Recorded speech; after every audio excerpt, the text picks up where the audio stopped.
도쿄올림픽을 계기로 추진되던 한일 정상회담이 결국 무산됐습니다. 과거사와 수출 규제 문제가 걸림돌이 된 걸로 알려졌습니다. 한일 관계가 돌파구를 찾지 못하고 있는 가운데 도쿄올림픽에 참가하는 우리 선수단 본진이 일본에 도착했습니다. 금메달 7개 이상, 종합순위 10위 이내를 목표로 하고 있습니다. 청해부대 장병 301명 가운데 247명이 코로나19 확진 판정을 받았습니다. 백신 미접종 이유에 대해 군은 해외 반출이 불가능했다고 했지만 질병관리청은 군과 협의한 적이 없다고 밝혀 진실 공방이 벌어지고 있습니다. 비수도권 전체에 적용되는 5인 이상 사적 모임 금지가 오늘부터 시작됐습니다. 휴가철을 앞둔 주요 관광지에선 예약 취소가 잇따르는 등 큰 혼선이 빚어지고 있습니다.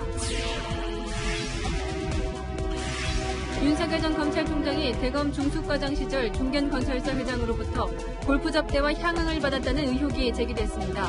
윤 전 총장은 접대받은 적이 없다고 부인했지만 민주당은 수사에 대비하라며 공세를 폈습니다. 경찰이 2개월의 수사 끝에 남양주 살인견의 주인으로 추정되는 인물을 찾아내 입건했습니다. 미스터리에 빠졌던 사건의 전말이 밝혀질지 주목됩니다. 단독 보도입니다.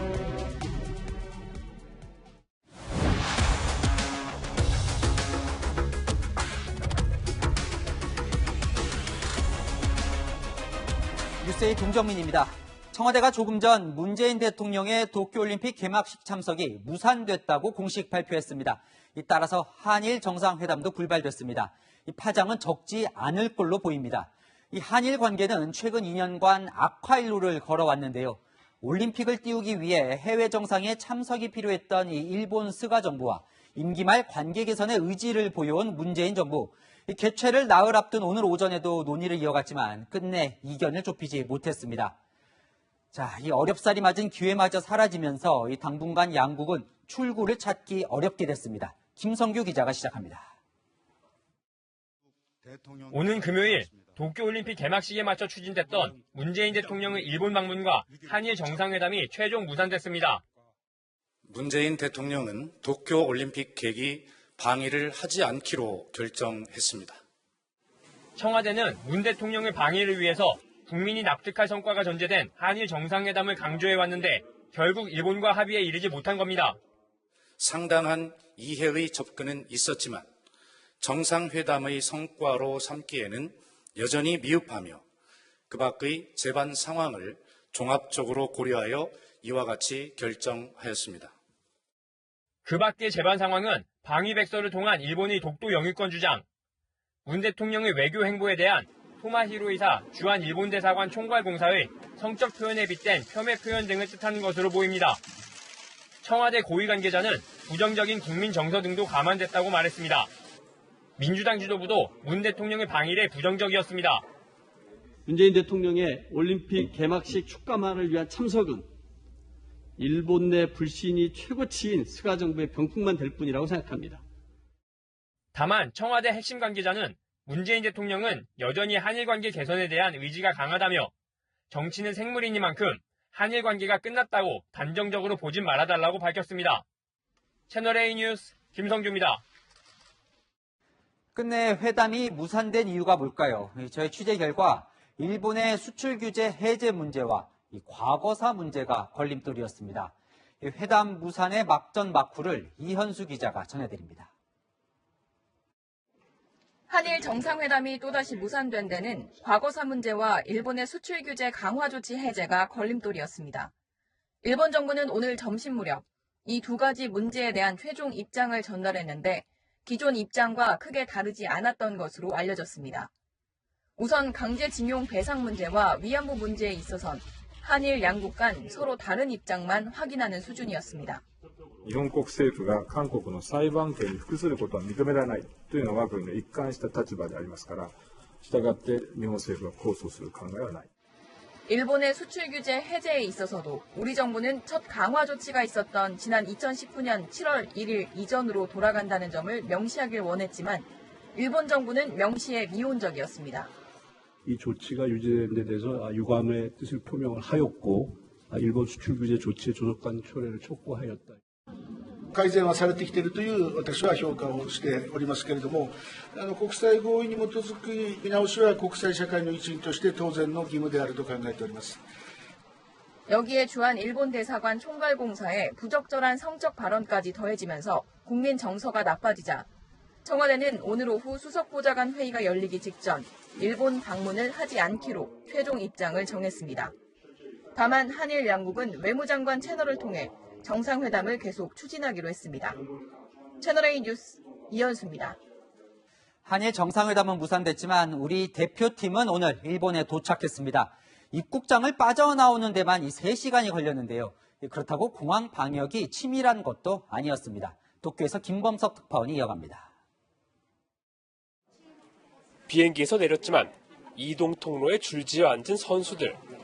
코로나19 검사 관문을 통과해야 합니다. 일본에 입국한 한국 대표팀 69명 본진이 최종 검사를 마치고 나오기까지 3시간이 걸렸습니다. 약간 좀 일처리가 좀 늦어져서 좀 그랬는데 경기도 최선을 다해서 할 수 있지 않을까 이렇게 생각하고 있습니다. 15살 탁구 국가대표 신유빈 선수는 전신 방호복을 입었고 마스크에 얼굴 가리개까지 동원한 선수들도 눈에 띄었습니다. 금메달 7개 이상을 따내 메달 순위 종합 10위 이내를 목표로 하는 선수들의 각오는 비장합니다. 컨디션 오늘 같은 경우는 그냥 좀 떨어지더라도 내일 다시 끌어올린다라는 마인드. 네. 도쿄에만 하루 확진자 1000명 이상이 쏟아지는 상황에서 공항에선 불안한 모습도 연출됐습니다. 보시는 바와 같이 선수들과 일반 승객 간의 이 동선이 겹치는 등 곳곳에서 혼선이 빚어지고 있습니다. 경기장 내 우길기 허용 논란에 대한 대한체육회장의 발언도 눈길을 끌었습니다. 우리가 그걸 내릴 때, 그때 내릴 때 사전적으로 먼저 레터를 받았으면 너무 염려를 안 하셔도. 도쿄올림픽 최대 스폰서인 도요타는 올림픽 관련 광고 방영을 중단하고 사장도 개회식에 불참하겠다고 밝혔습니다. 나리타에서 채널A 뉴스 김범석입니다. 청해부대 승조원들이 창군 사상 처음으로 감염병 귀국길에 올랐습니다. 현지에 도착한 군 수송기를 타고 오는데요. 상황이 보통 심각한 게 아닙니다. 함장을 포함해 전체 승조원의 무려 82%가 감염됐습니다. 한수아 기자입니다. 200명이 넘는 특수임무단이 공중 급유 수송기에서 내립니다. 청해부대 34진 승조원들을 접촉할 의료 인력과 방역복을 입은 함정 방역 인수요원들입니다. 청해부대 34진 승조원 PCR 전수조사 검사 결과 301명 가운데 247명이 확진 판정을 받았습니다. 감염률이 82%가 넘습니다. 함장, 부함장은 물론 30여 명의 장교단 중 3분의 2가 코로나19에 걸렸습니다. 군 역대 최대 규모의 집단 감염입니다. 우리 군의 다목적 공중급유 수송기가 현지에 도착하여 관련 국가와 긴밀히 협력한 가운데 방역 조치와 함께 청해부대 34진에 신속한 복귀를 준비하고 있습니다. 군은 2대의 수송기를 통해 청해부대원 전원을 이송하기로 했습니다. 50명의 음성 인원은 수송기 내 격벽을 설치해 분리합니다. 수송기는 이르면 내일 저녁 성남 서울공항에 도착할 예정입니다. 남은 문무대왕함에는 특수 임무단이 탑승, 방역 작업 후 귀향합니다. 함정 내 집단 감염 위험성은 이미 지난 4월 고중봉함을 통해 예견된 바 있습니다. 당시 국방부 장관은 함정 등 취약시설 선제 검사 강화를 지시했습니다.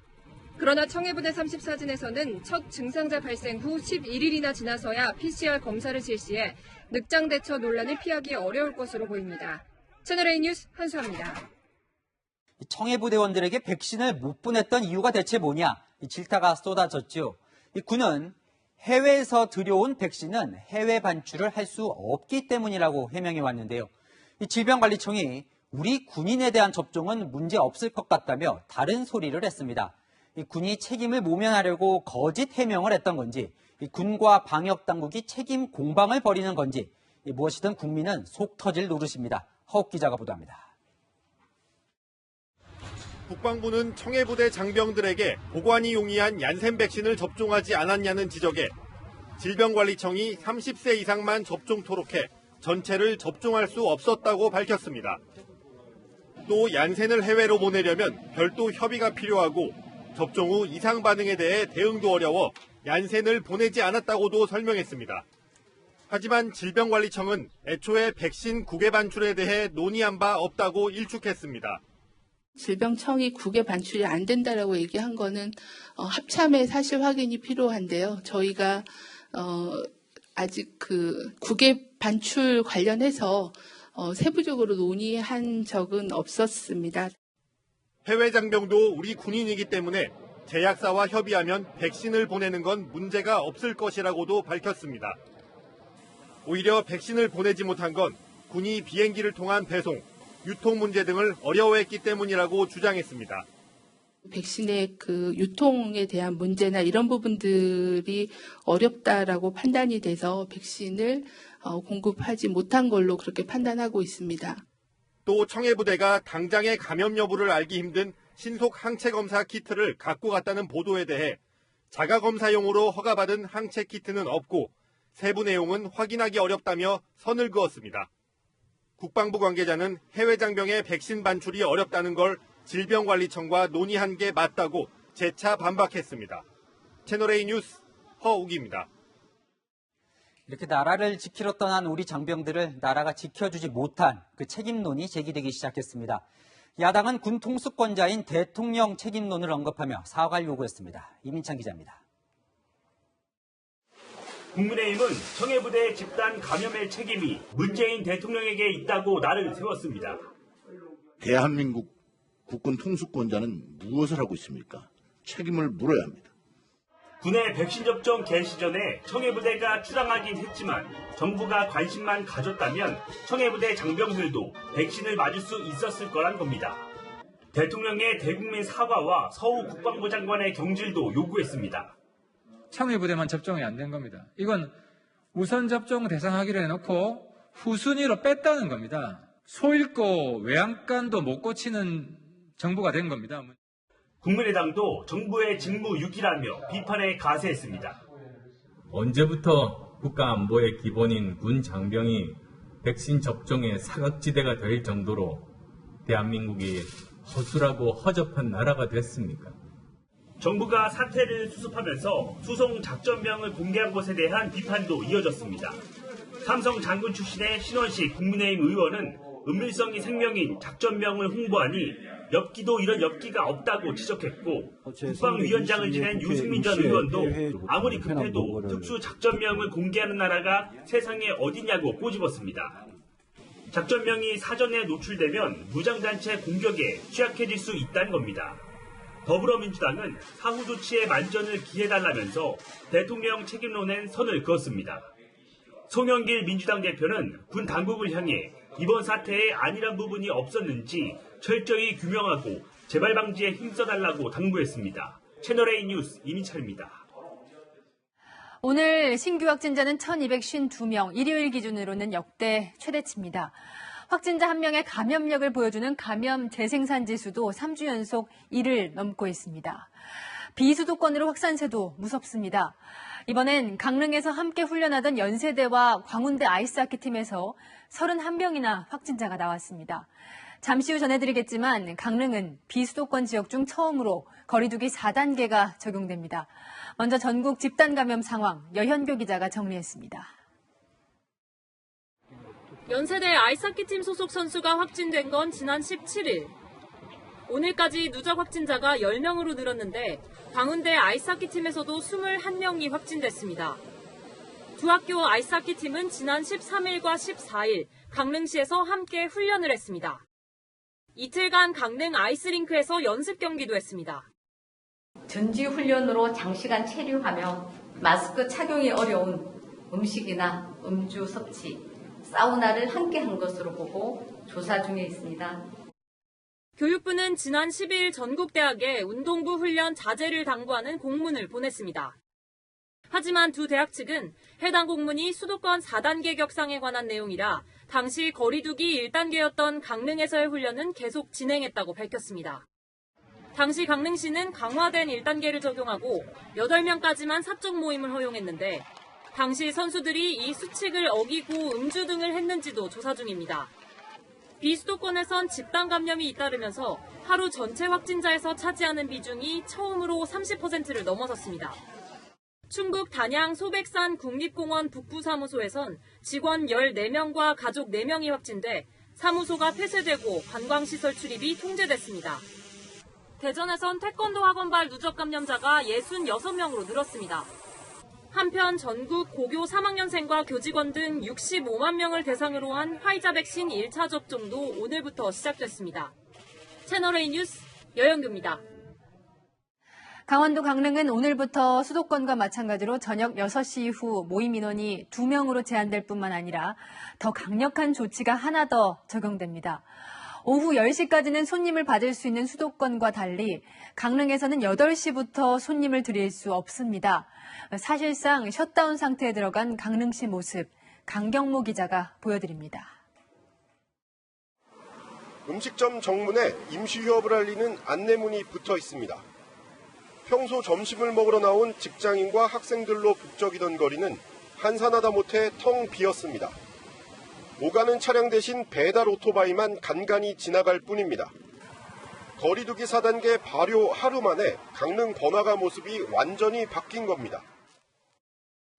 강릉시가 오는 25일까지 거리두기를 4단계로 유지하기로 하자 아예 이 기간 동안 가게 문을 닫고 휴가를 떠나는 상인들도 있습니다. 강릉시의 4단계 거리두기는 수도권의 4단계보다 한층 강화된 수준입니다. 오후 8시부터는 음식점과 카페에서 손님을 받을 수 없고 이 시각부터 해수욕장 출입도 통제됩니다. 사실상 셧다운 수준의 초고강도 거리두기입니다. 당장 자영업자들이 직격탄을 맞았습니다.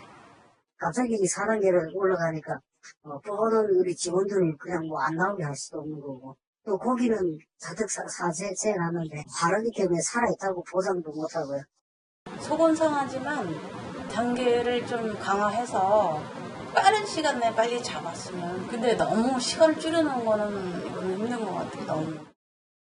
다른 동해안 시군들도 현행 거리두기를 유지할지를 두고 고민이 깊어지고 있습니다. 채널A 뉴스 강경모입니다. 이렇게 강릉시가 사실상 셧다운에 들어갔지만 휴가철 주변 지역으로 풍선 효과가 번지지는 않을까 우려가 나옵니다. 어제와 그제 취재팀이 동해안 지역을 돌아봤는데 강릉 바로 옆 양양군에선 코로나 이전과 같은 풀파티가 벌어지고 있었습니다. 현장 카메라 정다은 기자입니다.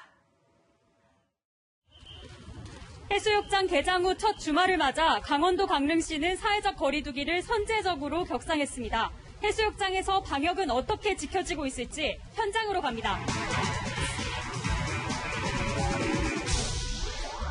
해수욕장에 입장하기 위해선 지정된 출입구에서 발열 체크와 안심콜 전화를 해야 합니다.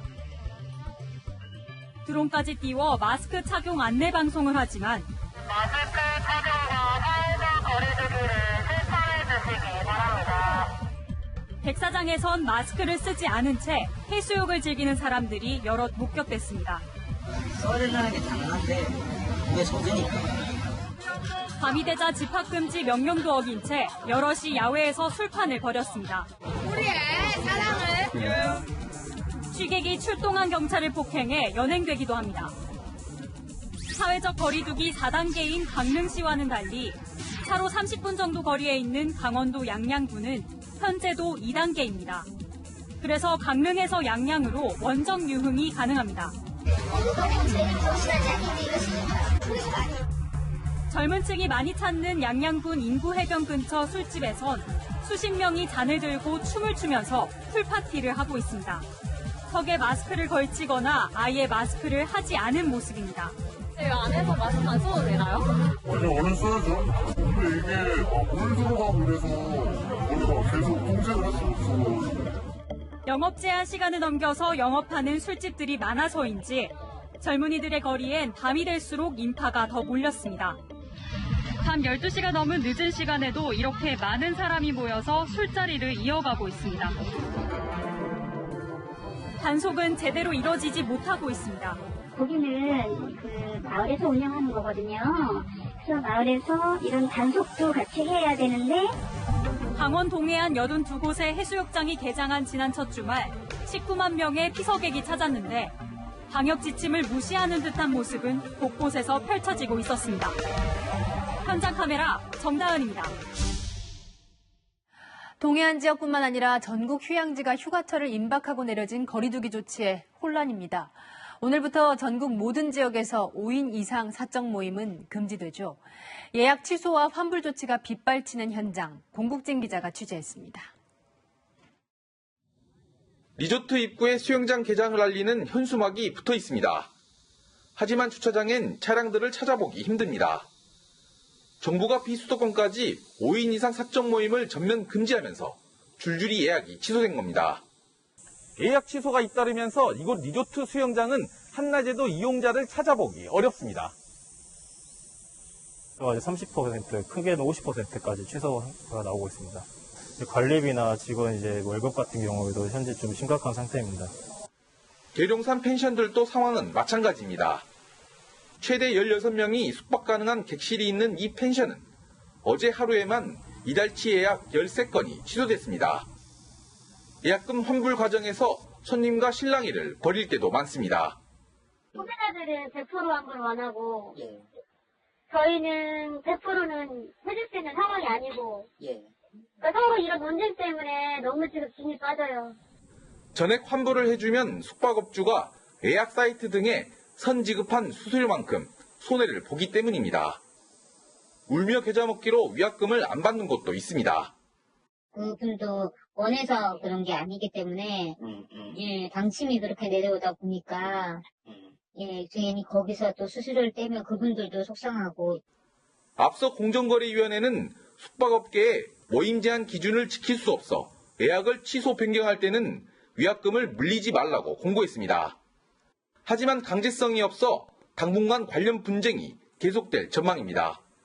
채널A 뉴스 공진입니다. 네, 백신 뉴스입니다. 예약 먹통 소동을 겪었던 50대 백신 접종. 또다시 예정과 다른 변화가 생겼습니다. 정부는 모더나 백신을 약속했죠. 이번 주에 오려던 물량이 못 와서 화이자와 함께 접종하겠다고 밝혔습니다. 그러니까 50대 대상자들은 자신들이 다음 주에 무슨 백신을 맞을지 모르게 된 겁니다. 황규락 기자가 보도합니다. 50대 초반 백신 접종 시작일이 다음 달 16일로 일주일 연기된 데 이어 접종 백신 종류도 바뀌게 됐습니다. 본래 모더나 백신으로 접종하려던 50대에 화이자 백신을 추가로 활용하겠다고 방역당국이 밝힌 겁니다. 접종 백신의 종류는 예약 후 개별 문자로 안내되기 때문에 결과적으로 어떤 백신을 맞게 될지 모른 채 예약하게 됐습니다. 원인은 바로 모더나 백신의 수급 불안정 때문입니다. 현재 모더나 백신 잔여량은 80만 회분으로 지금까지 예약한 55세에서 59세 약 281만 명의 접종에도 부족한 상황입니다. 여기에 지난주 들어왔어야 할 모더나 물량이 갑자기 마지막 주로 밀리면서 당장 26일부터 시작하는 50대 후반부터 영향을 받게 된 겁니다. 백신 공급 일정 때문에 기존의 예약 당시와는 다른 백신으로 접종을 하게 된 점에 대해서 송구하다는 말씀드리고 양해를 부탁을 드립니다. 오는 27일부터 자체 접종을 하는 일부 대형 사업장들도 모더나 수급 여파로 접종 백신이 모더나에서 화이자 백신으로 바뀔 수 있게 됐습니다. 한편 다음 달 16일부터 백신을 접종하는 53에서 54세의 사전 예약은 오늘 오후 8시부터 시작합니다. 채널A 뉴스 황규락입니다.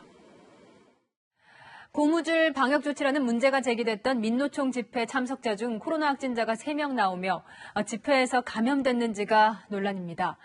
이런 가운데 민노총 산하 공공운수노조가 강원도 원주에서 대규모 집회를 열겠다고 예고하고 나섰습니다. 김은지 기자입니다. 민노총 공공운수노조가 23일 집회를 열겠다고 예고한 곳은 강원 원주시 국민건강보험공단 앞입니다. 건강보험 콜센터 직원의 직접 고용을 요구하는 결의대회를 여는 겁니다. 원주는 거리두기 2단계 지역이라 99명까지만 집회가 가능하지만 경찰은 훨씬 많은 인원이 몰릴 것으로 예상하고 있습니다.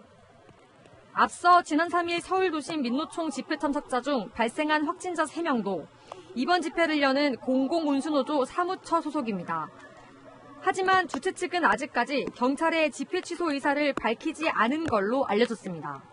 근처에 계신 분들은 시끄럽고 또 코로나 위험도 있고 그렇다고 가뜩이나 했는데 장사 접어놓고 거기 나가서 뭐 반대고 시위를 할 수도 없는 거고. 이 코로나 때문에 지금 다들 사정을 하고 있는 자영업자들은 그 뭐라고 지금 좀 답답하네요. 답답해. 3일 열린 불법 집회를 수사 중인 경찰은 집회 주최자 등 23명을 입건했습니다. 양경수 민노총 위원장과 김호규 금속노조 위원장의 휴대전화도 압수수색한 걸로 전해졌습니다. 하지만 8,000명에 이르는 집회 참석자 명단은 아직까지 확보 못해 수사와 방역에 애를 먹고 있습니다. 채널A 뉴스 김은지입니다. 이재명, 이낙연 이 두 민주당 후보 지지율 격차가 좁혀지면서 사사건건 충돌하고 있습니다. 오늘은 같은 주제의 일정을 소화하게 되자 서로 우리 일정을 따라한 것 아니냐며 신경전을 벌였습니다. 최선 기자입니다. 이재명 지사는 경기도에 있는 디지털 성범죄 피해자 지원센터를 찾아 피해를 막기 위해서는 국가적 차원의 대응이 필요하다고 강조했습니다. 피해자들을 보호하는 일들은 국가가 아무리 강조해도 지나치지 않는 중요한 책임이라는 생각이 듭니다. 공교롭게도 이낙연 전 민주당 대표도 서울에 있는 또 다른 디지털 성범죄 피해자 지원센터에서 범죄 예방 기술 상용화를 제안했습니다. 국민의 각성에만 의존해가지고는 한계가 있습니다. 과학기술로 안전을 확보할 수 있어야 되거든요.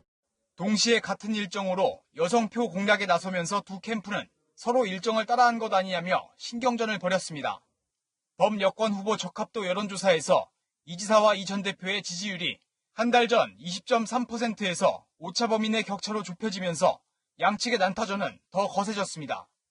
경기도 유관기관 공무원이 SNS 채팅방에서 이 전 대표를 비방했다는 의혹을 두고는 두 후보가 직접 공방을 주고받았습니다. 네거티브는 효과가 있지 않습니다. 그것을 제기하는 사람의 초급증이 드러날 뿐이지 그런 일을 서로 간에 하지 않는 게 좋습니다. 그렇게 따지면 이낙연 후보 지지하는 분들이 저한테 하는 정말 극렬하게 표현할 수 없는 마타도와 그런 것들을 한번 스스로 살펴보시면 더 좋겠다 이런 생각이. 중앙선관위는 관련 의혹에 대한 신고를 접수하며 사실관계 확인에 들어갔습니다. 이상민 민주당 선거관리위원장은 후보 간 금도를 벗어난 사례들이 적지 않다며 공개 경고에 나섰습니다. 채널A 뉴스 최선입니다. 윤석열, 최재형 야권의 두 대선 주자는 검증의 시간을 지나고 있습니다. 골프 접대와 편법 증여 의혹 보도가 나오자 매서운 여당의 총공세가 이어졌는데요. 두 후보도 적극적으로 방어했습니다. 조영민 기자입니다. 지금 윤석열 전 총장은 대선을 준비할 게 아니라 본인의 수사를 대비할. 최재형 전 원장의 주장만으로도 지금 허위 재산 신고를. 두 야권 대선 주자에 대한 의혹 보도가 나오자 여당 지도부의 공격이 집중됐습니다. 윤석열 전 검찰총장은 10년 전 대검 중수이과장으로 재직할 당시 중견건설사 회장으로부터 골프 접대를 받았다는 보도에 대해 악의적 오보라고 즉각 반발했습니다. 지목된 날짜에 골프를 치러 간 사실이 없고 명절 선물도 농산물 같은 의례적 수준으로 값비싼 것은 받지 않았다는 겁니다. 해당 회장과는 오래전에 만남을 가졌지만 10년 전부터는 연락도 주고받지 않는다고 했습니다. 최재형 전 감사원장은 자신이 거주했던 서울 아파트를 시세보다 4억 원가량 싼 전세금으로 딸에게 임대해줬다는 편법 증여 의혹이 불거졌습니다. 하지만 최 전 원장은 전세가 아닌 반전세로 보증금 1억 2천만 원에 월세 100만 원씩을 받고 있다고 해명했습니다. 제 딸아이가 사실 요즘 그 부동산 관련해서 뭐 대출이나 이런 것이 너무 엄격하게 규제가 돼 있기 때문에 갑자기 빠져나갈 수 있는 그런 방안이 없습니다. 그래서 당분간 같이 살아야 되는데. 감사원장 공간에서 나와 다시 이전에 살던 집으로 가야 하는 만큼 딸 부부와 함께 살아야 할 것 같다는 말도 했습니다. 또 공직자 재산 신고 때도 법적인 문제가 없는 것으로 검토가 끝났다고 덧붙였습니다. 채널A 뉴스 조영민입니다. 민주당이 대선 후보 선출 일자를 당초 계획보다 한 달 정도 늦춘 10월로 확정했습니다. 앞서가는 이재명 지사와 상승세인 이낙연 전 대표, 각자 셈법 계산에 분주한 모습입니다. 김철웅 기자입니다. 더불어민주당 대선 후보 선출이 10월로 미뤄졌습니다. 당초 9월 5일에서 약 한 달 정도 늦춰진 겁니다. 코로나19 확산으로 경선 일정을 예정대로 진행할 수 없게 된 데다 9월 말 추석 연휴까지 고려한 일정입니다. 다음 달 7일부터 대전 충남부터 시작하려던 전국 순회 일정은 9월 4일부터 시작됩니다. 과반 득표자가 나오면 10월 10일에 후보가 확정되고 과반 득표자가 나오지 않는 경우 결선 투표는 10월 중순쯤 치러집니다. 이 경우 10월 초 시작되는 국정감사와 경선 일정이 일부 겹칠 것으로 보입니다. 각 후보 측에 이 안을 가지고 의견을 물었고 대부분은 다 동의했습니다. 당초 2, 3주만 미뤄 국감 전 경선 마무리를 주장했던 이재명 지사 측은 국정감사에서 야당의 정권 심판론 공세가 이어질 텐데 지지율 선두인 이 지사 입장에선 악재라고 우려했습니다. 국감 이후 연기를 주장해온 이낙연 캠프 관계자는 분위기가 올라오고 있는데 경선이 연기돼 누구에게 유리할지 모르는 일이라고 말했습니다. 6명의 후보 측은 선관위 결정을 존중한다면서 길어진 경선 일정을 대비해 전략 수정에 나섰습니다. 채널A 뉴스 김철웅입니다.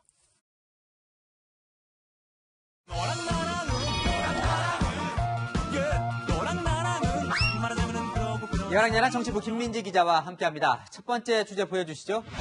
헷갈리는 별. 별하면 요즘 대선 주자에 많이 쓰이는 것 같은데 어떤 별 이야기일까요? 네, 이번에는요. 김동연 전 경제부총리 얘기입니다. 오늘 사실상 대선 출마 의사를 밝혔습니다. 미래와 또 우리 나라를 위해서 해야 될 일이 있다면 몸을 던지는 것이 당연한 도리죠. 이번 대선에 나갈 각오도 됐다. 어떤 길도 마다하지 않고 국민을 위한 길이라면은. 네, 그런데 뭐 제목은 헷갈리는 별이던데 뭐가 헷갈린다는 겁니까? 그러니까 출마를 하는 건 확실해 보이는데요. 여야 어디로 갈지가 불분명합니다. 여의도 판도 바뀌어야 되고 정치판이 바뀌었죠. 내가 여권이 야권이야 그런 의미 없다. 뭐 지금 저는 그렇게 생각을 하고 있습니다. 민주당과 국민의힘도 헷갈릴 것 같아요. 그래서 일단은 서로 우리 편이라고 주장하고 있습니다. 여당은 이미 경선이 시작되고 컷오프가 다 됐기 때문에 길이 없어. 이 정권의 경제 정책에 대해서 반대의 의견을 분명히 내신 분이거든요. 야권 인사로 봐야지. 김동연 부총리께서 아마 문재인 정부의 경제 철학이나 이런 것들을 잘 알고 있는 만큼 대통령 경선 레이스가 끝나고 나서 충분히 함께할 수 있는 공간이 열릴 수 있을 거라고 생각합니다. 자, 이 김동연 전 부총리는 이 문재인 정부 초대 경제부총리였는데요. 오늘 당시에 최저임금 인상에 반대해서 내가 사퇴했다. 네. 약간 현 정부를 비판하긴 했어요. 그래서 그런지 민주당 속이 편해 보이진 않습니다. 송영길 민주당 대표는 윤석열, 최재형의 길을 간다면 실패할 것이라고 경고했고요. 강훈식 단장은 대통령이 된다면 야당밖에는 길이 없다면서 여권의 대선 후보는 되기 어렵다는 뜻을 우회적으로 밝혔습니다. 문재인 정부에 쓴소리를 하고 나선 김 전 부총리에게 후보 자리를 주는 건 탐탁지 않지만 그렇다고 야권에 또 뺏기기는 싫은 이런 복잡한 마음인 것 같습니다. 그래요. 다음 주제 보겠습니다. 자, 이거 배터리 표시 아닌가요? 네, 한참 충전 중이죠. 오늘 국민의힘 회의장 이 배경판에 쓰인 이미지입니다.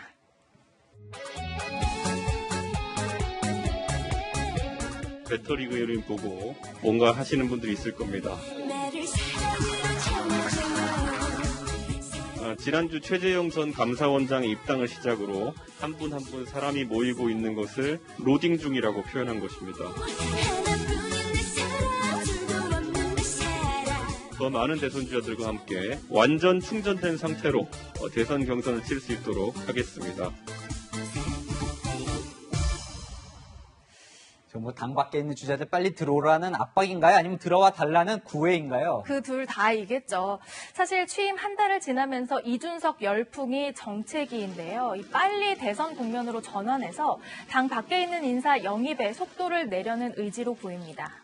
하긴요, 이 민주당은 한창 이 경선 중인데 국민 관심 떨어질까 봐 걱정도 될 것 같아요. 네, 맞습니다. 오늘 여론조사 이제 발표된 걸 보면 국민의힘 지지율이 지난 12일, 13일 이준석 대표의 그 전국민 재난지원금 합의 번복 논란에 떨어지다가도 15일 보시면 대선 주자로 꼽히는 최재형 전 감사원장이 입당한 날에 반짝 오른 것으로 나타났습니다. 그렇군요. 네, 국민의힘 회의 보면요. 요즘 이 회의장 뒤에 백보드, 거기부터 눈길이 가더라고요. 재밌는 문구가 많아요. 네, 그랬었죠. 재보궐선거를 앞두고 과거 문재인 대통령의 발언을 쓰기도 했고요.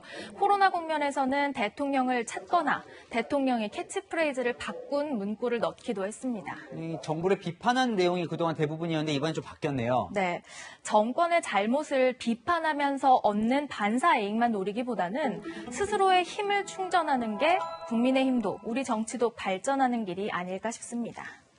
네, 특히 대선은 과거만 이야기해서는 어렵죠. 향후 5년의 비전 경쟁을 기대해 봅니다. 여랑야랑이었습니다. 네, 우리 사회 문제를 파헤치고 대안을 제시하는 끝을 보는 리포트 끝보리 순서입니다. 지난 5월 경기 남양주에서 대형개가 50대 여성을 물어 숨지게 한 사건. 채널A가 연속으로 취재해 전해드렸습니다. 경찰이 2달 동안 추적한 끝에 견주로 추정되는 인물을 찾아내 입건했습니다. 어떤 내용인지 이솔 기자가 단독으로 보도합니다. 지난 5월 경기도 남양주에서 50대 여성을 물어 숨지게 한 대형견. 경찰은 사건 발생 2달 만에 해당 개의 견주를 특정했습니다. 실마리는 지난달 전문 감식기관이 제출한 분석 결과에서 풀렸습니다. 이번 사고견이 지난해 유기견 보호소에서 입양됐던 개와 유사하다는 내용이었습니다. 코에 있는 수염 돌기의 개수와 위치, 간격의 유사성이 높고 아래쪽으로 튀어나온 긴 수염의 패턴도 같다는 결과가 담겼습니다. 하지만 당시 개를 입양한 A씨는 개가 병들어 죽었고 사체는 태워 없앴다고 진술했는데 이달 초 말을 바꿨습니다. A씨는 지난해 5월 유기견 보호소에서 개를 입양했고 한 달 뒤 개를 키우고 싶다는 지인 B씨에게 개를 넘겨줬다고 진술한 겁니다. 경찰은 개물림 사망사고가 알려진 뒤 B씨가 A씨에게 사체를 태워 없앴다고 진술하라고 시킨 녹취 파일을 확보한 것으로 전해졌습니다. 두 사람이 해당 개가 찍힌 차량 블랙박스와 CCTV 저장 장치를 훼손한 정황도 확인한 것으로 알려졌습니다. 다만 견주로 추정되는 B씨는 경찰 조사에서 해당 개를 본 적도 없고 입양한 사실도 없다고 진술했습니다. 유족들은 견주에 대한 강력한 처벌을 요구했습니다. 아직까지 발뺌을 하고 있다 그러니까 좀 아쉽고요. 정말로 범인이 100%가 된다 그러면은 강력한 처벌을 좀 받고요.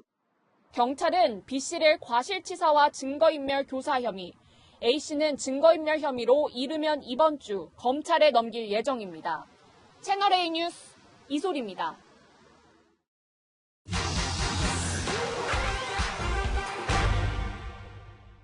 수년 전 온라인 커뮤니티에 올라온 사진입니다. 강아지 옷에 법원의 압류물 표시가 보이는데요. 동물이 민법상 물건이었기 때문에 가능한 일이었습니다. 하지만 앞으로는 어려워질 전망입니다. 동물의 법적 지위를 명시하는 민법 개정안이 입법 예고됐기 때문인데요. 동물은 물건이 아니다 라는 조항 신설했는데 우리 사회에 어떤 변화를 가져올지 따져봅니다. 먼저 다른 사람 반려동물을 죽이거나 다치게 한다면 어떻게 될까요? 지난 2014년 화가 난다는 이유로 여자친구 강아지를 죽인 대학생, 재물손괴죄로 징역 2년을 선고받았습니다. 하지만 5년간의 통계를 보면 동물 학대로 수사받은 사람 10명 중 8명이 불기소 처분이나 벌금형을 받는 데 그쳤는데요. 앞으로는 처벌 강화됩니다. 물건으로 취급하는 법체계와 물건이 아니라 생명이 있는 동물 그 자체로 바라보는 법체계에서는 동물 학대에 대한 처벌 수위나 정도가 같을 수는 없을 겁니다. 자신의 반려동물을 학대하면 어떨까요? 지난 1월 자신의 강아지를 공중에서 쥐불놀이 하듯 돌려서 동물 학대 혐의로 입건된 A씨.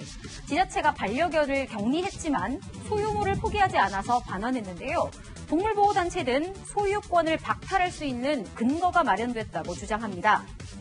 그동안 소유권 박탈을 얘기할 때 재산권을 어떻게 기재로 뺐냐 그랬는데 물건이 아니다. 그럼 생명이 되잖아요. 동물보호법 개정을 하는 거죠. 다만 이번 입법 예고 모든 동물이 아니라 반려동물로 정해진 6종류에만 적용되는데요. 민법은 여러 법령과 연관이 돼 있어서 추가 입법이 잇따를 걸로 보입니다. 정부는 이르면 올해 안에 최종안을 국회에 제출할 예정입니다. 더 궁금한 점은 팩트맨 제보 부탁합니다. 폭염특보가 발효됐던 어제 공교롭게도 달리던 차량에서 화재가 일어나는 사고가 잇따라 발생했습니다. 소방당국은 화재와 폭염과의 연관성을 들여다보고 있습니다. 홍지은 기자가 취재했습니다. 버스 뒤편에서 불길과 함께 희뿌연 연기가 올라옵니다.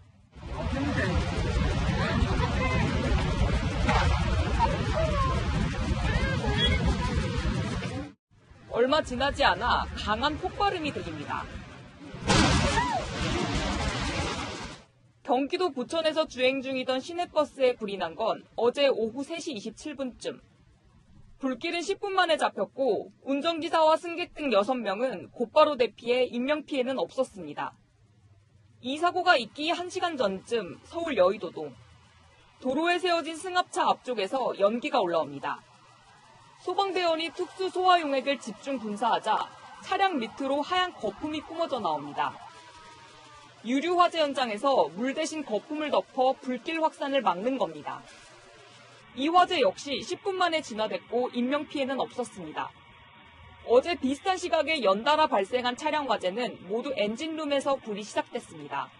소방당국은 엔진 과열로 추정하면서도 폭염과의 연관성도 함께 들여다보고 있습니다. 온도가 올라가고 엔진 부분에 열이 많이 발생할 거 아닙니까? 연결되는 그런 부분들 거기에 미세한 먼지들 끼고 그러면 트래킹 현상도 이럴 수 있어요. 소방청에 따르면 지난해 차량 화재 중 엔진룸에서 시작된 불은 절반에 가깝습니다. 여름철 같은 경우는 대기 온도가 워낙 높다 보니까 엔진룸의 온도는 올라갈 수 있는데 그러면 엔진룸 청소를 깨끗이 해주고 불순물이 없는지 점검할 필요가 있습니다. 이번 주 강한 폭염이 예고된 만큼 차량 관리에 각별한 주의가 필요하다는 지적이 나옵니다. 채널A 뉴스 홍지은입니다. 이렇게 폭염으로 인한 화재 가능성까지 제기될 정도로 올여름 너무 덥습니다. 여기에 재택근무나 원격 수업까지 늘어나면서 방마다 간편하게 설치할 수 있는 창문형 에어컨이 불티나게 팔리고 있습니다. 홍유라 기자가 취재했습니다. 최근에 이사를 했는데 집에 에어컨이 총 6대가 있어요. 방마다 다 에어컨이 있기는 있는데 새로 지은 집들은 천장 매립형 시스템 에어컨이 설치돼 있어 방마다 냉방하는 이른바 방방냉방이 가능합니다. 하지만 지금 에어컨을 설치하려면 일주일가량 기다려야 합니다. 판매량도 급격하게 늘고 기존에 한 하루 정도면 됐던 게 지금 한 5일 이상 더 지연이 되는 것 같습니다. 여기다 방마다 에어컨 배관을 뚫고 실외기까지 추가로 설치해야 해 배보다 배꼽이 더 큰 경우도 있습니다. 상황이 이렇다 보니 창문형 에어컨을 구매하는 소비자가 늘어나고 있습니다. 실외기가 필요 없는 일체형으로 찬바람 솔솔 나오는 에어컨에 만족하는 글도 SNS에 많이 보입니다. 창틀에 프레임을 조립해 혼자서 뚝딱 설치하고 한여름이 지나면 해체해 창고에 보관할 수 있다는 게 창문형 에어컨의 장점입니다.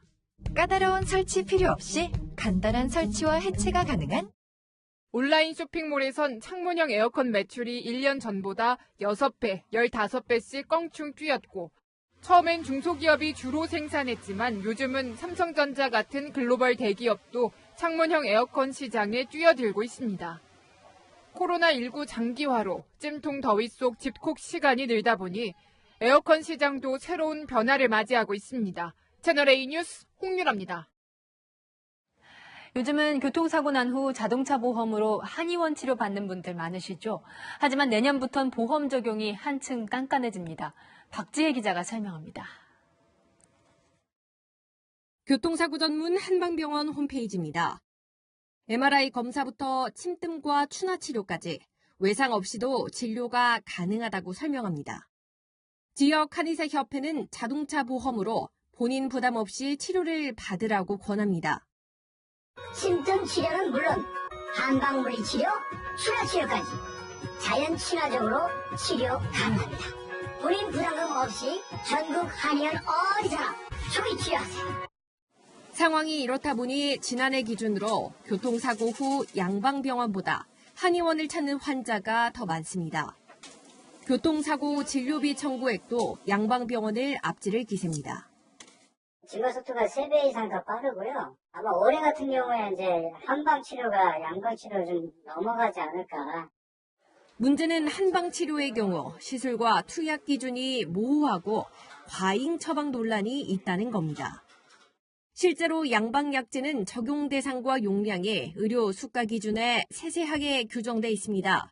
하지만 한방첩약은 한 번에 최대 10일 처방할 수 있다 보니 증상과 별개로 보양제까지 넣어 10일씩 처방이 이뤄지기도 합니다.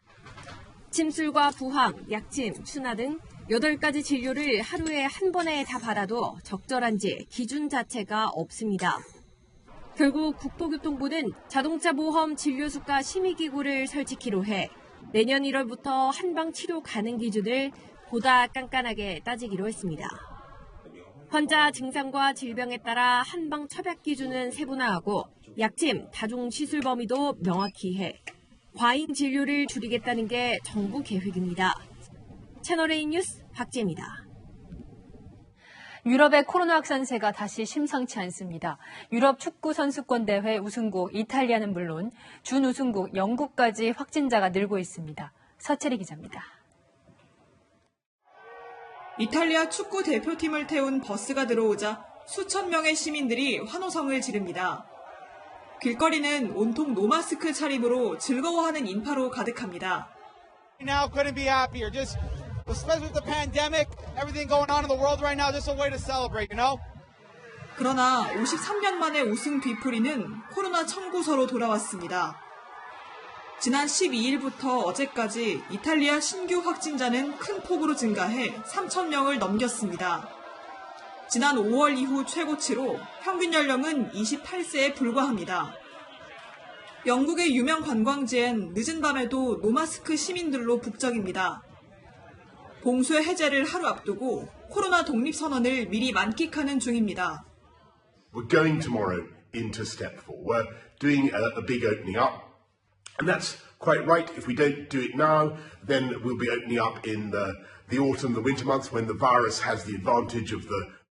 하지만 영국 보건장관도 코로나에 걸렸고 총리는 또 자가격리 조치됐습니다. 미국 역시 2주 전 독립기념일 축제 여파로 확진자가 8만 명에 육박하고 있습니다. 그러자 백신을 다 맞고도 마스크를 다시 쓰는 시민들이 늘고 있습니다.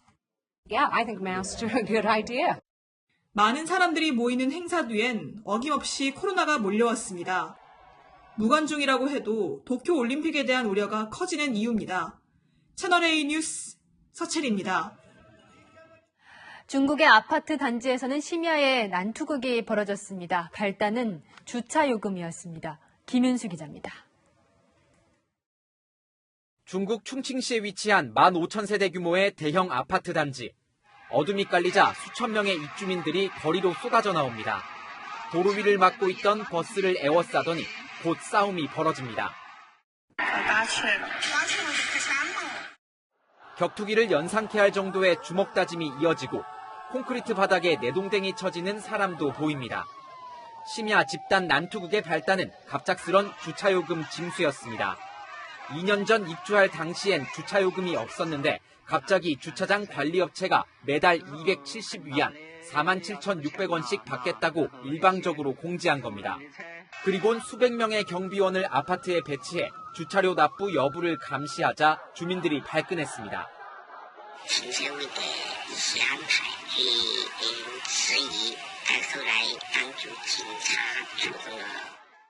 주민들은 아파트를 지은 부동산 재벌 헝다그룹이 돈벌이를 위해 약속을 어겼다고 주장합니다.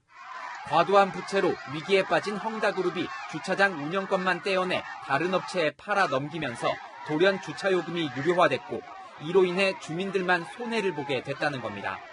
채널A 뉴스 김윤수입니다.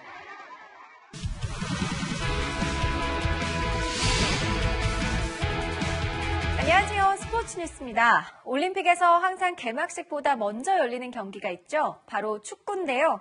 첫 경기가 사흘 앞으로 다가왔지만 코로나19와 일본 측의 비협조로 애를 먹고 있습니다. 정윤철 기자입니다. 올림픽 축구팀 선수들이 지친 모습으로 입국장을 빠져나옵니다. 코로나19 검사를 비롯한 더딘 검역 과정 때문에 5시간 넘게 공항에 대기했기 때문입니다. 일처리 하는 게 이렇게밖에 못하나 할 정도로 굉장히 지루하고 선수들이 상당히 지금 피곤해 있어가지고. 대표팀은 일본 도착 첫날에 진행하려던 훈련을 취소할 수밖에 없었습니다.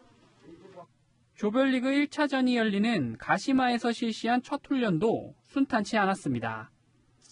통상 훈련장의 볼 스피드를 높이기 위해 훈련 전에 잔디에 물을 충분히 뿌리는 게 관례인데 대표팀의 사전 요청에도 조직위 측이 미리 물을 뿌려놓지 않은 겁니다. 뒤늦게 김학범 감독까지 나서서 물을 뿌리느라 훈련이 40분가량 지연됐습니다. 현지 적응이 시급한 대표팀에 계속해서 예상치 못한 변수가 발생하고 있는 겁니다. 하지만 선수들은 악조건을 이겨내고 뉴질랜드와의 1차전을 승리로 장식하겠다는 각오입니다. 상대방이 어떤 플레이를 좋아하는지 또 영상을 통해서 이제 좀 많이 또 봤고 지금 이렇게 협력 수비를 한다면은 또 상대를 제압할 수 있다고 생각을 합니다. 무더운 날씨지만 다행히 한국 날씨와 큰 차이는 없습니다. 햇빛은 뜨겁고 바람은 불고 우리 한국도 이만큼 더워서 저희 선수들이 한국에서의 적응을 잘 마친 것 같아요. 한국은 뉴질랜드와의 역대 올림픽팀 간 전적에서 3승을 기록 중입니다. 채널A 뉴스 정은철입니다. 오늘 갑자기 쏟아진 소나기에 사진 속 아이들처럼 급하게 비를 피하신 분들 많으시죠. 폭염특보에 호우특보까지 내려진 오늘 날씨가 참 변화무쌍했는데요. 내일 새벽까지도 전국 곳곳에 강한 소나기가 쏟아질 수 있겠습니다. 내일은 오늘보다 훨씬 더 덥겠습니다. 우선 최저기온이 25도 이상 오르면서 밤사이 열대야가 나타나는 곳이 많겠고요. 한낮에 서울은 34도, 대구 34도, 청주는 35도로 오늘보다 2도에서 4도 정도 높겠습니다. 기온이 치솟는 낮부터는 다시 소나기가 내리겠는데요. 수도권과 영서 또 충청 지역에 5에서 최고 60mm로 강수 편차가 크겠습니다. 이번 주는 뜨거운 공기가 빠져나가지 못하는 열동 현상 때문에 푹푹 찌겠습니다. 모레 서울의 낮 기온은 36도까지 오르겠고요. 체감 온도는 40도를 육박하는 곳도 있겠습니다. 무더위로 건강해지지 않도록 주의하시기 바랍니다. 날씨였습니다. 지난해 700명 넘는 승조원이 코로나에 감염된 미국 항공모함 루즈벨트호입니다. 당시 미군 조사 후 나온 보고서 결론은 3가지입니다. 함정은 이 공간은 좁은데 환기 시스템이 가동돼 바이러스가 더 잘 퍼진다. 이 젊은 병사들이 많다 보니 무증상 비율이 높아 빨리 격리해야 한다. 진단 키트가 없어서 화를 키웠다. 자, 이번에 청해 부대도 이랬죠. 루즈벨트호와 그야말로 판박이었습니다. 오늘의 한마디는 날려버린 반면 교사로 하겠습니다. 오늘 뉴스 여기까지입니다. 내일도 뉴스입니다.